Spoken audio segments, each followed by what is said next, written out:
E hoje, em especial, recebendo aqui o deputado Alex Manente. Bom dia, deputado, tudo bem? Bom dia, Fábio, bom dia, Luiz Carlos, bom dia a todos os ouvintes aí da Super Rádio, é uma satisfação participar com vocês do programa. Para quem não sabe, o deputado Alex Manente é daqui de São Bernardo do Campo, né?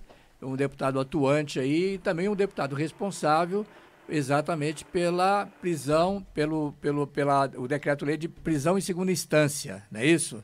Conta pra gente um pouco como está essa coisa toda lá na Câmara, deputado, por gentileza. Bom, na verdade nós iniciamos esse trabalho ainda em 2018, vendo as modificações que existiam em relação ao entendimento do Supremo Tribunal Federal sobre esse tema. Ora, liberava os condenados em segunda instância, ora prendia, e nós precisávamos, vez por todas, resolver isso constitucionalmente. Foi quando nós pensamos a PEC.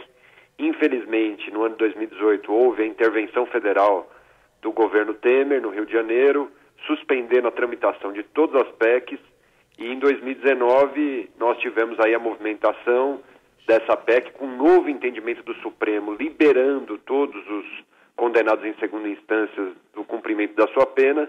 Houve uma mobilização da sociedade. Consequentemente, a CCJ aprovou o nosso projeto pela sua admissibilidade, foram 55 votos a 12.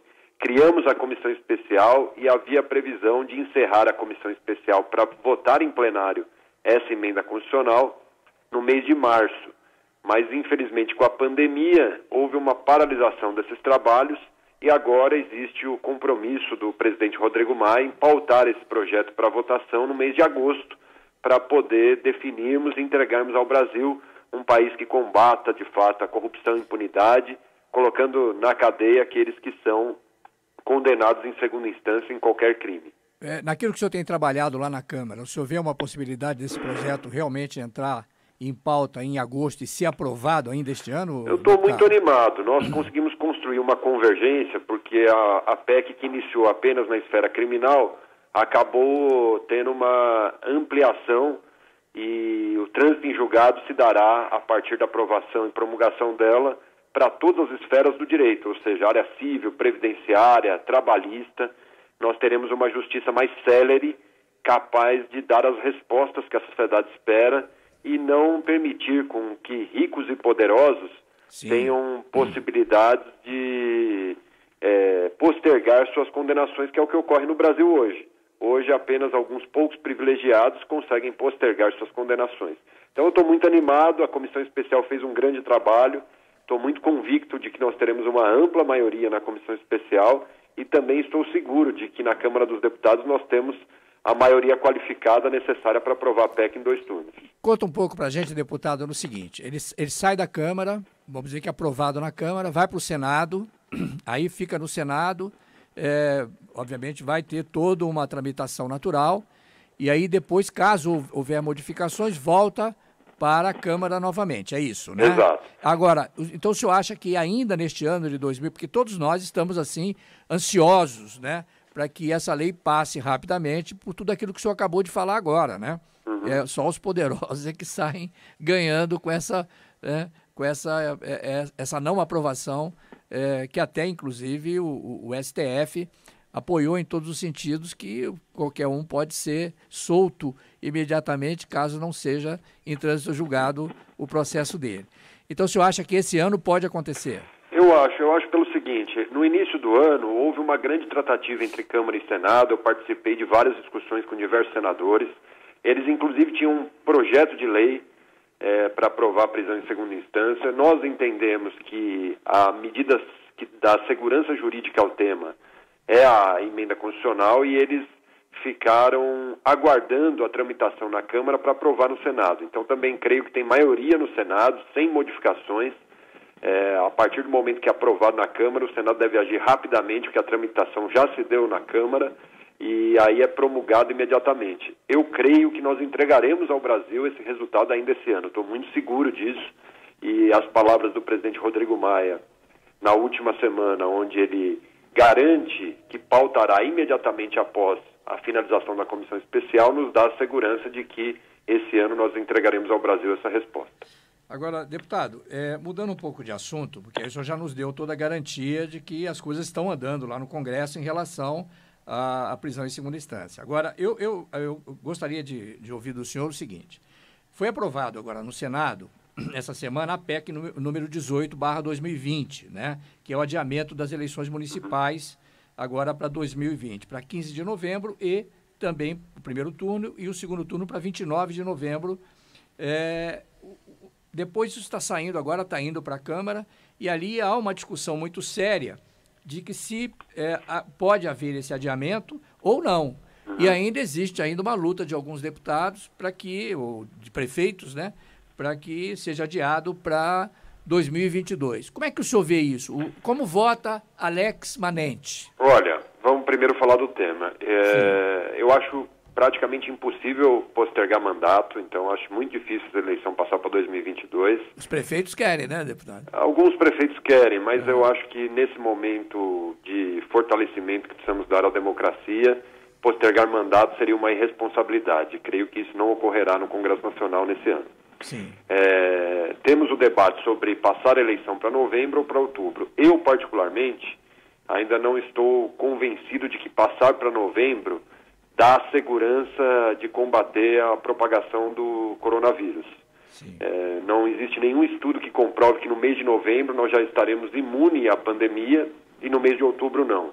A minha luta, o meu debate é que, independente da data, porque eu creio ser muito difícil aprovar na Câmara dos Deputados ter os 308 votos para postergar para novembro, o que nós precisamos mudar é a metodologia da eleição. Então, a minha opinião é que nós deveríamos ter 2 dias de eleição, ampliar o horário e fazer por zona de eleitores para poder ter um fluxo menor durante as votações. Isso garantiria a segurança do eleitor em não propagar o coronavírus. Porque a grande preocupação não é adiar a eleição pura e simplesmente por uma questão técnica, é uma questão por conta da pandemia. E preservar a pandemia é dar segurança ao eleitor que vai votar. Então eu creio que não é necessário mudar a data, que nós não temos nenhuma segurança que em novembro nós teremos uma baixa dos índices de contaminação do coronavírus, mas o que, na minha opinião, precisa ser feito, independente da data, é a metodologia, ampliar horários, fazer zonas de eleitores especiais. Horários especiais, seria isso? Oi? Seria horários especiais, inclusive. Horários mais especiais, cedo, horários determinados para grupos de eleitores. Sim. Eu acho que você poderia fazer em horários grupos de eleitores para poder não haver nenhuma concentração em nenhum momento na escola. Sim. E isso se daria em 2 dias. Creio que seja a melhor maneira de nós combatermos qualquer risco de contaminação do coronavírus. Então seria dia 15, por exemplo, seria dia 3 e dia 4. Na minha opinião, ou seria 2 o e ideal. 3, né? Ou 2 e 3, né? Já que 3 é domingo, seria 2 e 3 de outubro. Não, acho que 4 é domingo, né? 4 é domingo? É. Não, agora vamos ver aqui no nosso calendário. Aqui. Mas acho que ficaria no sábado e domingo da eleição prevista. É 3 e 4, o senhor tem toda a razão, é 3 e 4, tá? É 3 e 4, porque é 4 de outubro a votação, então seria dia 3 e 4. Deixa eu lhe perguntar uma coisa, eu ouvi ontem de 2 prefeitos, e me permite não dizer quem, né? Manter aqui o sigilo, já que a colocação foi feita em off, e que o ideal deles seria que realmente a votação seria dia 4 de outubro, não fosse realmente adiado, até porque adiando dá mais tempo para o adversário, né, buscar exatamente o apoio e fazer realmente as suas eleições, a sua participação eleitiva acontecer. O que o senhor acha disso? O senhor acha que isso é um excesso? Não, eu não posso fazer uma avaliação baseado na chance ou não da oposição ou situação ganhar a eleição. Sim. Nós temos que fazer baseado no que já está previsto na lei e o que garante a segurança do eleitor em relação à propagação do coronavírus. Mas o senhor já foi candidato a prefeito. O senhor sabe que quanto mais tempo o senhor tem, melhor é, né? Sim, mas eu creio que a pandemia, sim, ela não acabará em novembro. Eu também tenho certeza disso, infelizmente. Então, a tese de que em novembro terá mais tempo para fazer campanha em virtude da pandemia, ela não é concreta, porque a pandemia, na minha opinião, enquanto não tiver uma vacina, enquanto não tiver a cura para o vírus, ela continuará dando seus efeitos, especialmente no Brasil, que faz e abre flexibilização sem nenhum conceito. Nós estamos aí observando, por exemplo, o estado de São Paulo, abrindo a flexibilização nos picos da pandemia. Sim. Então, na minha opinião, não mudará. O que eu defendi, é que nós não tivéssemos o fundão eleitoral, sim, que nós, na minha opinião, já mudamos o conceito de eleição no Brasil. Na última eleição, as redes sociais, que não precisam ter o contato direto, ganharam projeção do ponto de vista eleitoral, e creio que aqueles que desejam ser candidatos estavam preparados antes da pandemia, e para isso precisam utilizar as novas ferramentas tecnológicas que existem. Sim, com certeza. Não acho que isso mudará de um mês para o outro a chance ou não da oposição, porque, na minha opinião, a pandemia continuará, ela não mudará.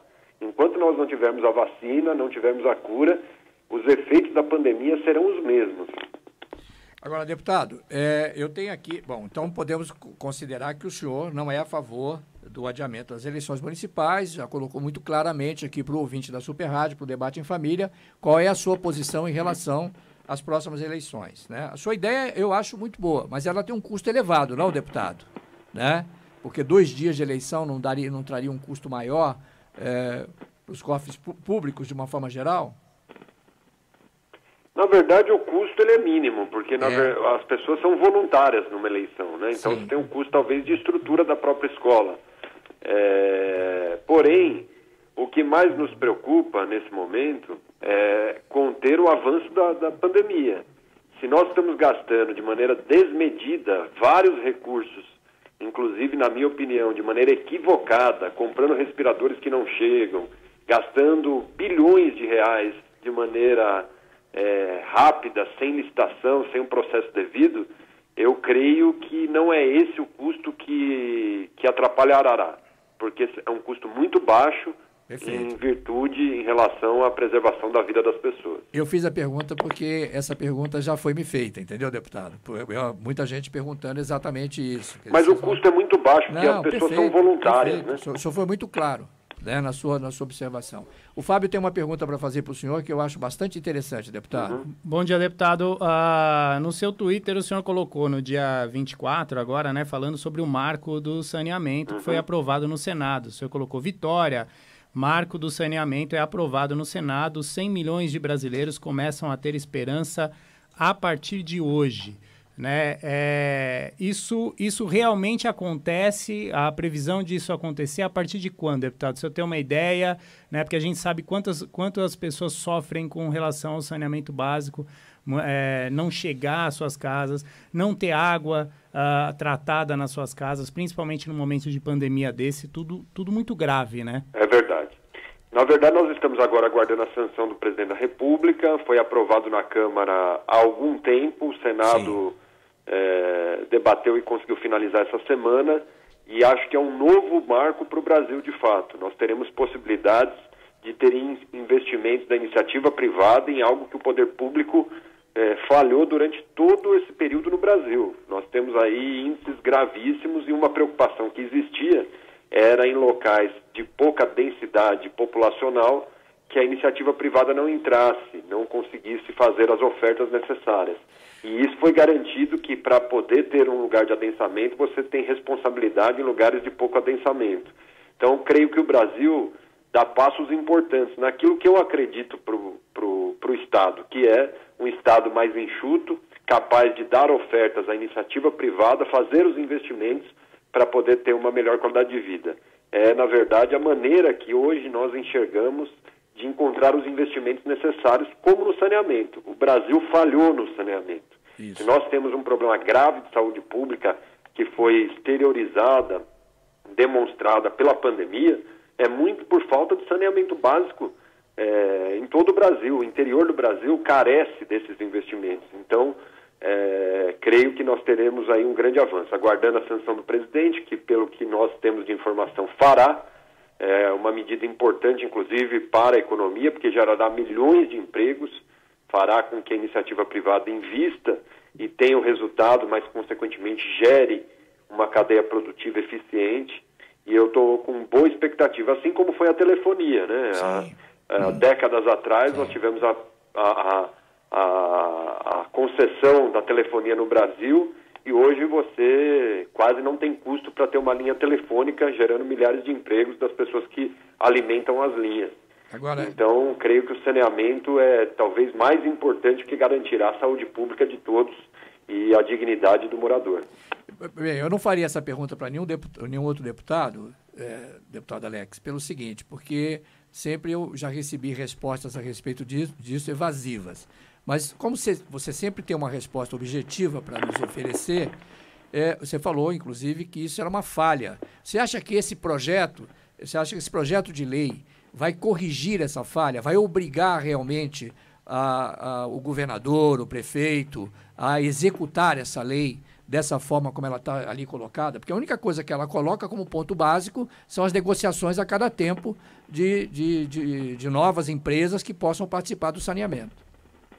Eu creio que sim. Eu acho que as concessões, de maneira geral, até para ter um investimento, a pessoa só tem resultado baseado no investimento que faz. E nós temos que considerar que a função do poder público passa a ser um agente fiscalizador das ações que precisam ser feitas. E na medida que não é realizado, tem que punir. E ninguém quer perder investimento sem ter um resultado. Por isso, foi muito bem amarrado no marco regulador do saneamento, para que o investimento seja o fruto que a pessoa terá do seu resultado. E que o governo tenha poder de fiscalização, caso isso não ocorra. Deputado, eu estou com uma lista aqui, que eu não vou ficar falando o nome de todo mundo, mas a pergunta que está invadindo aqui São Bernardo do programa, né? Então, a pergunta que fica é a seguinte: o senhor é pré-candidato a prefeito de São Bernardo, deputado? Não, na verdade eu estou focado, nesse momento eu tenho algumas missões como deputado federal, que precisam ser concluídas, como, por exemplo, aprovar a PEC da prisão em segunda instância.